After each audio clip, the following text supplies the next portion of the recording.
Liz Natch's kitchen, where we cook up anything that I dream of, and I challenge myself with challenging, difficult recipes, so you don't have to. Today we're making a rabbit stew. I made croissants last time, or attempted to make croissants.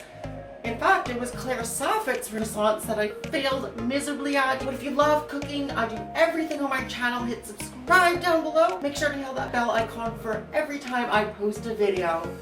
So today we're going to start off with rabbit stew. We're going to make like a French rabbit stew made with a sauvignon with some chicken stock. And I'm kind of scared about this because I heard that rabbit can be a little bit on the gamey side, so I didn't marinate it.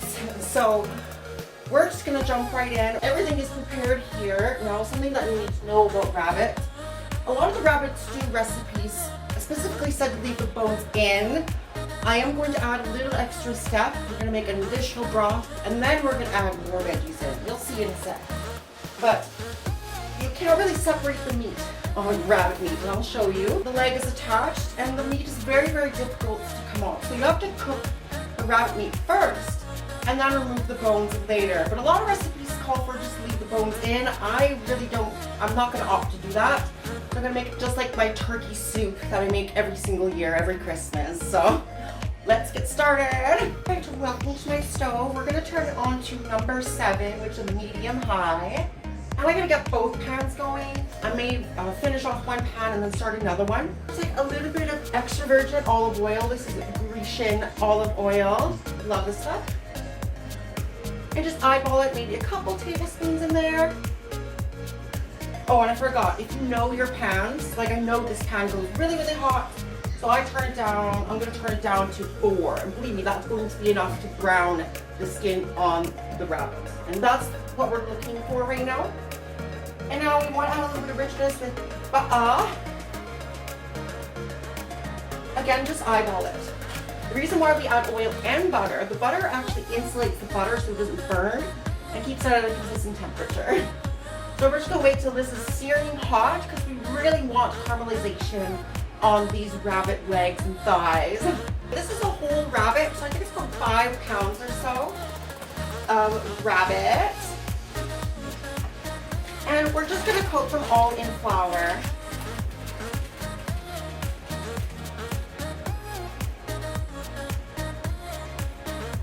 Look away, Bugs Bunny. This is nothing to see here. Okay. Almost tastes like frog meat or something. Like, I've never felt frog meat, but I feel like this is what frog meat would feel like. You know, it's a lot more tender than chicken or beef or anything like that. And it's so funny because I thought rabbit and bunny were like a different thing, but bunny is like a baby rabbit, which like makes sense. But I thought they were different species, like emu and ostrich, alligator, crocodile. I have to Google it, okay? Now that our pans are nice and searing hot,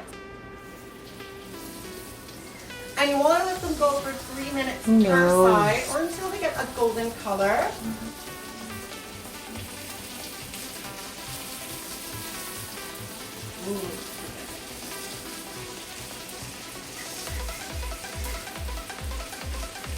This is really what's going to add that deep, rich, meaty flavor to your stew.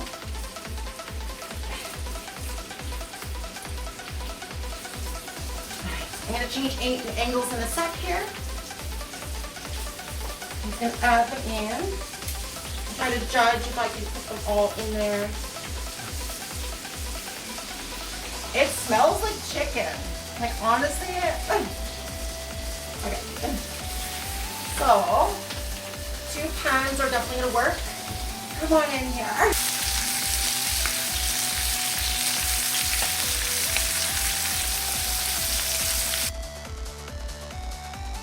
Just a little bit of salt bay action. This will really draw out the juices and encourage the browning as well. You want to check the color. It's been about 3 minutes. Perfect. Golden brown. We're going to flip it. I'll just show you in a sec. Oh. Are you kidding me? Now that one is done, I'm going to place our little legs into our crock pot.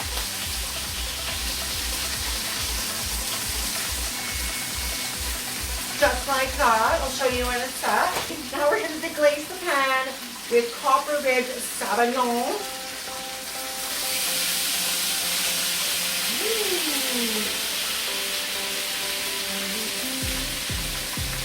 I wonder if I can set this on fire. Should I do that? That's a brandy and stuff, right? But this is going to add that wonderful depth of flavor, a little bit of acidity to add to the flavor. We're just going to use the spatula, lift those flavors from the pan.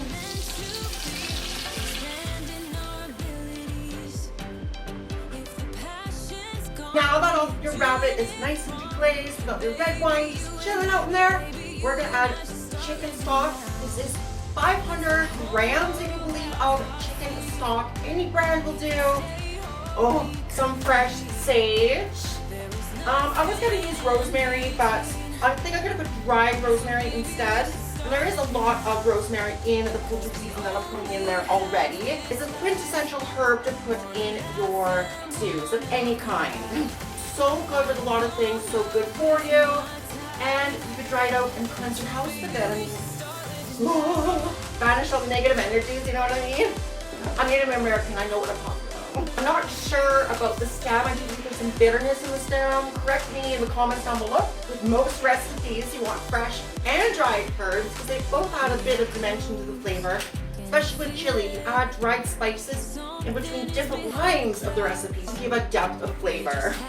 So I love poultry seasoning. It's the main ingredient in stuffing. I'm going to add 1 teaspoon, I think. I think that'll just be perfect for this. And that adds a little bit of thyme, rosemary, parsley, sage, marjoram, nutmeg, black pepper, all in one. We are going to add a little bit more black pepper as well right now. Black pepper is one of those that adds a little bit of like slow build spice, but also enhances the flavors of other things as well. Now for our dried rosemary. Now you want to be careful with dried rosemary. Probably half a teaspoon will do. Now, this is my secret ingredient. I know. Really, really weird. Just love it with me here. Clove is so good, very, very minutely in a stew. I really love how it undercuts all the flavors. It really stands on its own without being overpowering. It also mirrors the flavor of the meat quite a bit. So I love that. For beef though, this is more like a chicken flavor stew, but let's just cheat a little bit and add 1/4 of a teaspoon in. You don't need much. Now, it's quintessential. This adds a unique herb flavor, similar to almost like a woodsy type of herbaceous flavor that adds to it. And it's quintessential, and especially to your adobo chicken. Do not skip out on the beef. Very characteristic. And you'll notice it if it's not in there. Now for the base, I have all my veggies, my mirepoix, which is quintessential for most sauces. Carrots, onions, celery, just roughly chopped because again, I'm going to be taking all the bones out in this tomorrow. So this is a 2-day recipe. So I'll have different makeup tomorrow. So if you like this makeup, it's going to be all different tomorrow. But so I'm going to add that in there. I think it was about 3 large celery stalks. Goes in there. And again, if you're chopping up your onions, make sure to put it in water because it will oxidize very quickly. It's like a potato that way. So it's 2 medium-sized, medium carrots will work really well. And this. And I might have to divide this up into 2 pots. I was just thinking that this crock pot is a little bit on the smaller side, so I really like to, split up a soup if it's a little bit too big or has too much meat content. I've done that several times in my turkey recipes and it turns out amazingly. So once you take all the bones out and everything, it goes back into the same pot anyway. That goes in there. Whole clove of garlic, like so good. And this will definitely add some sweetness as well. Natural sweetness, there's natural MSG in a lot of things. MSG is natural. Let's not believe the 60s kind of thing that MSG is bad for you. No, it's readily available in soya sauce, fish sauce, bean sauce, so many other things. And it's not bad for you. It actually has less sodium than salt. Salt is worse than MSG. I digress.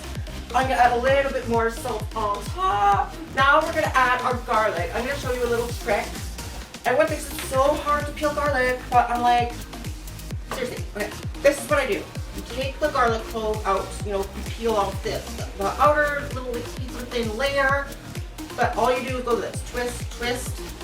Okay, of course I can't do it because my hands are a little bit wet right now, but go like this, and it comes right off.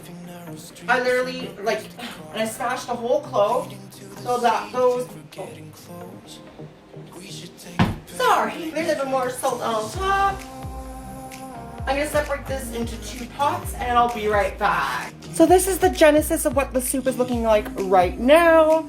In both pots, I knew that was gonna happen, but that's okay. Generally try to get an even divide between all the flavors, but I'm sure it'll be good. Excuse me, I gotta reach my...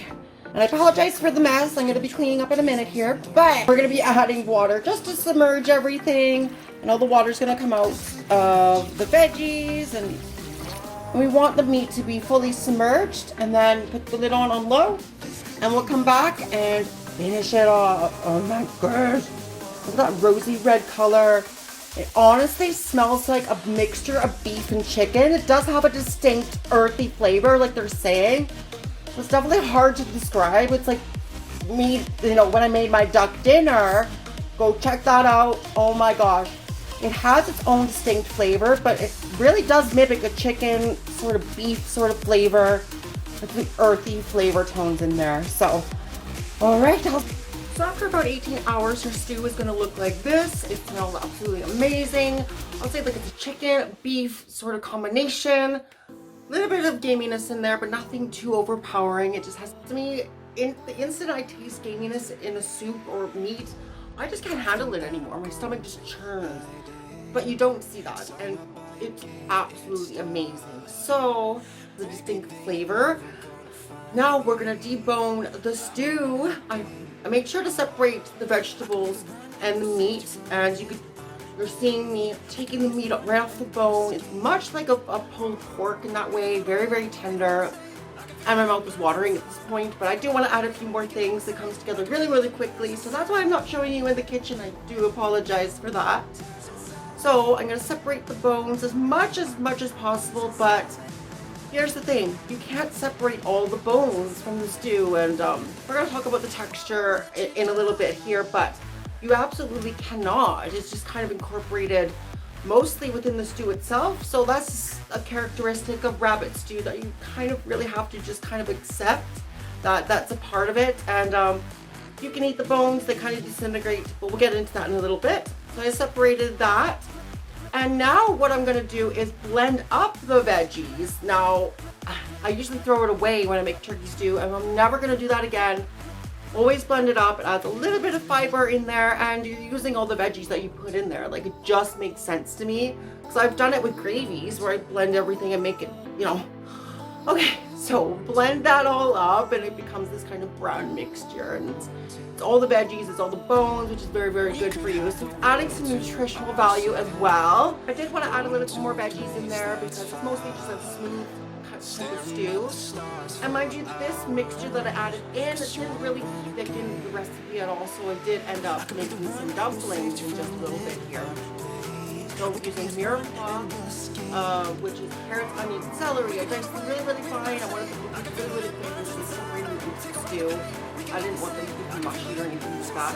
But seeing that in the pan, it's smelling absolutely amazing. Oh, mushrooms as well. Am I the only one that eats raw mushrooms? Like, it's absolutely so good and such a good snacking thing as you're like chopping up veggies and stuff. I digress.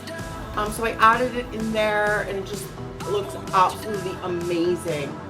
Oh, like, I can't believe it. But it needed something else, and I didn't really have any pasta that goes with that. I would have like shredded up maybe some spaghettini, like broke some spaghettini, maybe put it in there, but it just didn't make sense to me. Like, and mind you, this was like 1 or 2 in the morning, and I'm also filming this at 5 in the morning too. So you won't get a tasting from me, but trust me, so good. So I needed some sort of carb element. I decided to make a really, really quick pancake. Sort of like, if you're in a fix, use a little bit of pancake batter. Make sure it's just a little bit thicker than pancake batter, and then I spoon it over the top, and I added some butter into it. You can add some sage, chicken bouillon, garlic. I just opted for just a little bit of a poultry seasoning, butter, and I really wanted that to be neutral against the stew itself and add some butteriness. And it did end up dissolving into the stew itself and thickening it up much like a flour slurry anyways. So it worked out. And also the pancake batter itself has kind of characteristic sweetness that I really like, it undercutting all the flavors as well. So here's what it looks like, the final concoction in the crock pot itself. It looks so good. I'm gonna plate it up all fancy, and we're gonna have, this is like the B-roll for the rabbit stew. I tried to make it look all fancy. I was thinking all these garnishes, and I had a really lot of fun with it. So I hope your mouth is watering. Here is my rabbit stew.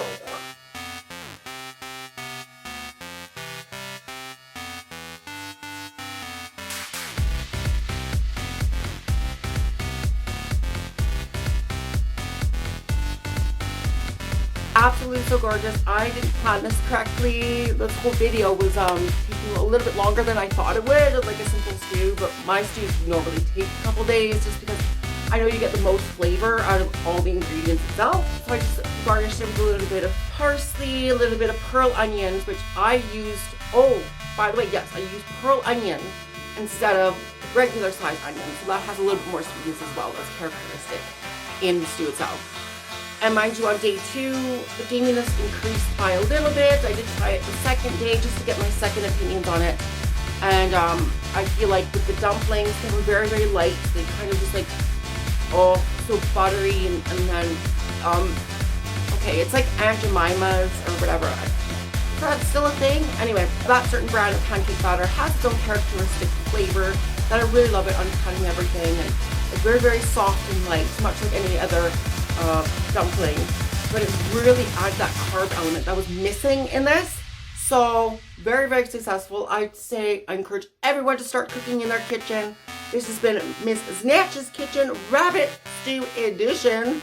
And if you like these videos, make sure to subscribe down below. If you made it through the entire thing, click that bell icon to be notified every single time I post. And yeah, I absolutely love this. Starting from the meat, the rabbit has like a pulled pork sort of essence to it, so it adds a lot of depth of flavor and texture as well. So I encourage you to make this yourself. Yeah, I'm gonna end this here. I love you all so much. Au revoir, my beautiful bubbles.